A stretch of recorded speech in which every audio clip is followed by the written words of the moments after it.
BCCI 2024-25 বৰ্ষৰ কেন্দ্ৰীয় চুক্তিৰ তালিকা প্ৰকাশ।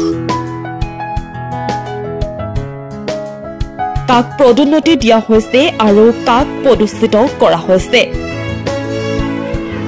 এই বাৰ্ষিক চুক্তিখন 2024 চনৰ 1 অক্টোবৰৰ পৰা 2025 চনৰ 30 ছেপ্টেম্বৰলৈকে প্ৰযোজ্য হ'ব। ভাৰতীয় ক্ৰিকেট নিয়ন্ত্ৰণ বোৰ্ডে 2024-25 বৰ্ষৰ টিম ইণ্ডিয়াৰ বাবে বাৰ্ষিক খেলুৱৈ চুক্তি ঘোষণা কৰিলে। 34 গৰাকী খেলুৱৈক 4টা পৰ্যায়ত বিভক্ত কৰা হৈছে। Grade A+, grade A, grade B আৰু গ্ৰেড C।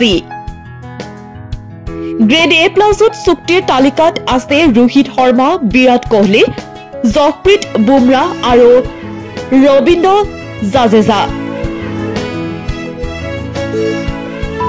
গ্ৰেড A আছে R Ashwin, মোহাম্মদ শামি, মোহাম্মদ সিৰাজ, KL ৰাহুল, শুভম গিল আৰু হাৰ্দিক পাণ্ডিয়া। গ্ৰেড B আছে সূৰ্যকুমাৰ যাদৱ, ঋষভ পন্ত, কুলদীপ যাদৱ, অক্ষৰ পেটেল আৰু যশস্বী জয়ছোৱাল।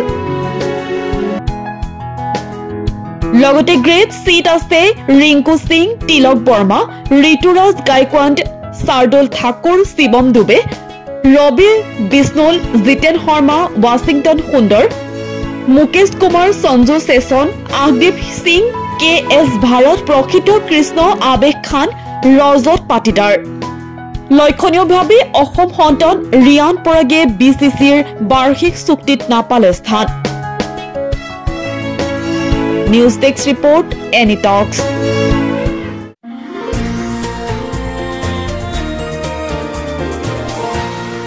এনি টক্স, সতৰ বিপৰীতে ৰাইজৰ স্বাৰ্থত।